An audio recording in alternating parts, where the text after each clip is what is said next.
Welcome back to the SOTA Pop podcast.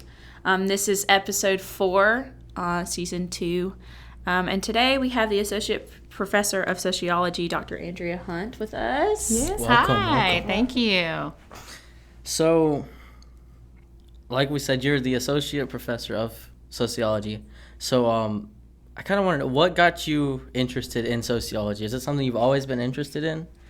No, it wasn't. I was originally a sports medicine major in college because I was an athletic trainer in high school, and that's what I thought I wanted to do when I went to college. And I had a difficult time passing some of those science courses, and so I quickly realized that that was not going to be the field for me. And I just was really just taking classes and didn't really have any real direction.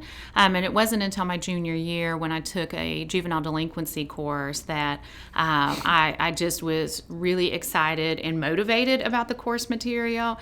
And it also helped me understand a little bit about why my friends and I did the things that we did when we were younger. And so it had so much applicability to it. And so I was just hooked from then on. And I went to graduate school at the University of South Alabama for my master's degree. And while I was there, I had an opportunity to work on a grant-funded project where we were evaluating juvenile aftercare programs. So once juveniles got released from juvenile detention, that I would go in their home and collect data from them. And so having that opportunity to do research out in the real world just hooked me from then on. And so, like, what kind of classes do you teach here at UNA? Like, what are, like, the titles? Okay, so I have basically taught most of our curriculum in sociology because we've had some changes over in faculty. But now I teach a pretty standard set of courses. I always teach Introduction to Sociology, which is SO 221. So I always recommend people take that as their social science elective. I also teach Cultural Diversity and Inequality, which is really an intersectionality class. I teach a class on diverse families, and so for those folks that are going to go out in the community and work with families, it's vitally important to understand what families look like today and the things that they experience. And then in the spring, every spring, I teach the sociology of hip-hop culture, which is probably one of the classes that I enjoy the most. Mm-hmm. And I've sat in one of the classes, and it was really fun. Yeah, it's a lot of fun. So, also on top of that, you actually, about a year ago, joined the Rescue Me project, and you were a youth life skills and leadership program facilitator. So how was that for you? Oh my gosh, it's so amazing.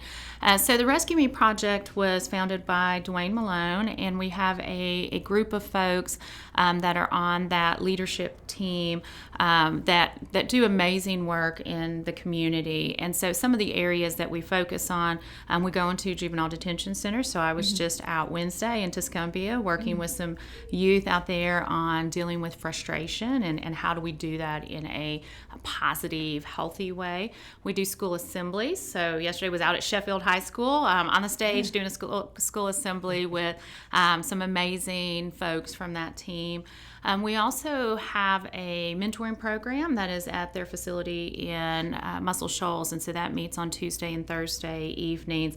And then they do some outreach in Nashville at a juvenile detention center, and we also do outreach at the Dream Center, which is in Russellville, and that is a program for adults that are in recovery. And so I've had the opportunity to go out and work with those folks on several occasions, and it is amazing to see the work that they're doing out there at the Dream Center. And so the Rescue Me project has opportunities for a lot of people to get involved in a variety of different ways, and there's something for everybody to get plugged into. And how do you contact them? Just through their website? Yeah, so they have a website, and they're also on social media. People can also contact me at ahunt3@una.edu, and I can get them hooked up with Dwayne. We have had a table at the Lions Lend a Hand that was just recently before school started, and so several UNA students have got plugged in with Dwayne and the rest of the team.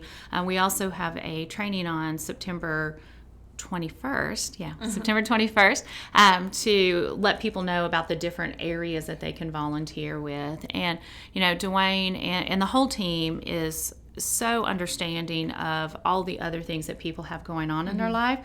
And that's so refreshing, when you want to volunteer someplace and you maybe only have a little bit of time to give, and there's something for everybody to do, even if it's just an hour a week. So another thing that you're part of, you were part of the founding of the Mitchell West Center for Social Inclusion. Yeah. And like I said, it's a relatively new thing here at the university. So what kind of was the process in going through opening, the Center for Social Inclusion, and kind of how do you feel now that it's been opened, and what do you see for the future in the center? Oh my gosh, it's been so amazing.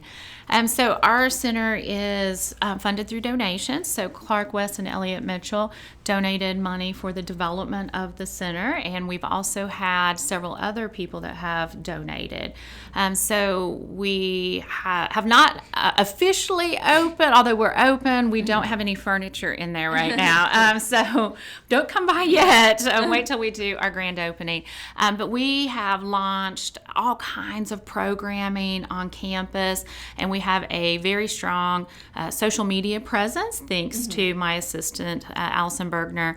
And if you follow us, she will comment on your posts and she will really engage with you. But we are partnering with so many people across campus, and there is such an excitement right now on campus. Students are attending events. It's just really, really refreshing to see. And so we are working with SOTA. We've worked with Disability Support Services, the Women's Center, our Office of Diversity and Institutional Equity. We're working with student groups and faculty, and really just trying to find those areas where we need to put a little more emphasis on, and making sure that students have opportunities to thrive while they're here. We want every student, when they come on campus, to feel like this is their home. And when you feel that, when you walk on campus and you feel that, wow, this is the place that I'm supposed to be, we want every student to feel that, and want them all to have opportunities to be successful and to thrive while they're here. Yeah. And that's always good, because sometimes it can be a little scary depending on where you come from. Yeah. And that when we think about what does that mean to focus on inclusion and to be included, and we really take a broad approach to that we really want every student to feel that they are included on campus and they have a place here on campus. And so we're working again with all of these partners across campus to do a lot of dynamic programming and training for faculty and staff, training for students, and really just trying to fill those gaps in areas where we need a little bit more programming or resources at. And so we are in the process of trying to get it furnished so that we can have a grand opening. And then once we do, we'll have a grand opening event. But we are located in Rice Hall on the same floor of the new Student Counseling Center. And so that is in the same building as our Housing and Residence Life main offices. That's the first floor of Rice, by the way. Yep. And not only are you speaking at the I2E2 conference that we do at School of the Arts, that's kind of hosted by us. You this fall, it's on September 20th. Yeah. September 20th. The MW Social Inclusion Center. It's actually partnering with Ed Mabry, who's the keynote speaker. So can you tell us a little bit about how you believe I2E2 can benefit those who choose to attend?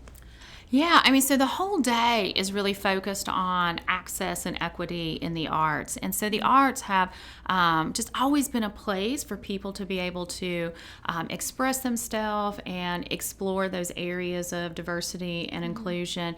And so we want to continue that and expand the way that we're thinking about the arts. So I'm doing a presentation on hip-hop pedagogy and how you can use hip-hop in rural and urban classrooms, K through college. And so how do we integrate in some of the arts and some of the arts that have been seen as more popular culture or at times have been really marginalized culture? And now how can we influence or integrate that into what we're doing in the educational system? And so there's a lot of exciting presentations going on that day, which are really just pushing us to think a little bit more inclusive about art education, and how can art be really the catalyst for social change. And art has done that historically, and so we're able to continue that conversation through the events that day, and then the Ed Mabry event, which I am so excited about and so looking forward to, because he retweeted something from the center. So I am really excited to meet him. But spoken word has such a powerful impact on people. It moves us. We are able to feel those words just down into our soul. And so having that opportunity to experience, art in motion, that poetry is just one of those opportunities that we don't have enough of here. And so I'm really excited to have somebody like him come and share his stories and experiences through spoken word. I think this conference is going to be big. I think it's going to be real big. I think so too. It's definitely, it hints on a lot of stuff that is kind of behind the scenes that nobody really thinks about, that kind of needs to be out in the open. And I think it's a good idea that we've decided to go and put on this conference. It's a little bit later than we wanted to put it on, but it's still coming, and it's going to be great for sure. And so for those that don't know much about it, definitely come and check it out. I believe for students it's, how much is it, like 10? I think so, that students get discounted tickets for that. And I would really encourage folks to do this. I mean, Ed Mabry is a 3-time national individual world poetry slam champion. And so for us to have somebody here of that caliber, to have an opportunity, to have an experience that we don't often have here is really important. And so if you are a veteran to spoken word and you participate in spoken word, you don't want to miss this. Or if you are new to spoken word and you're not as familiar with what he does, come and check it out. You can see videos of him online, and his work is just so moving and so powerful. And when are you speaking as well? In the afternoon on Friday. I will have to check the schedule. So I think it's around 2:00, and so I'm hoping that there'll be some local educators there, other folks that are working in community-based education. Because we talk about using hip hop in educational settings, it doesn't have to be just in kind of traditional educational settings. When you do a lot of work with youth in the community, you use the things that they're into, and hip hop is a part of youth culture, and so it's a way to get them to buy into what you're doing. But it's also ways to explore really, really important, relevant ideas and themes right now around mental health and a sense of self and just social issues that young people are experiencing out in the world, but doing it through that lens of the art. For sure. And for those of you who aren't students, you can buy tickets as well. They're $35 for a conference ticket. And then you could also buy tickets for just the reception and the performance as well. Those are $20 each. But for sure, go check it out. For sure, because it's going to be great. For sure. For sure. For sure. Yes. And we also did a more in-depth episode with Dr. Brown in our last season. So if you want to learn a little bit more about what he sees this conference doing, then go check it out for sure, because he's passionate about it. So yeah. And I think that's always good, is for this conference to have just a lot of people that want to be involved, that are like really, really dedicated to making this conference a really, really great one. And so we do thank you for being in it as well, and also being on the podcast to, kind of tell us a little bit more about yourself, but also to promote this amazing conference that we're going to have coming up when this comes out, it'll be on that Friday. Yeah. So, at this point, if you haven't gotten tickets, you need to get tickets. Most definitely, so that you can go and check it out, because it's going to be amazing. It's going to be amazing. It'll be worth it. I promise. Yeah. But thank you guys so much for listening or watching on YouTube. Make sure you check us out on social media. It's UNA SOTA Pop. Yes. Except for YouTube, we're on the UNA UNA School of the Arts YouTube.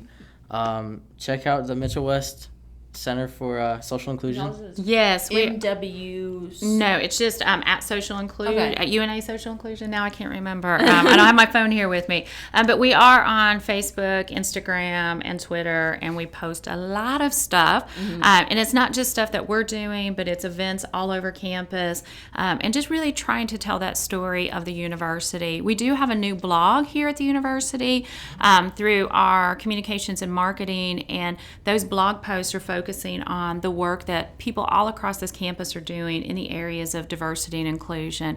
And so check out those blogs. We have 2 that are already up, and then we'll have new entries every month. And how can you access that?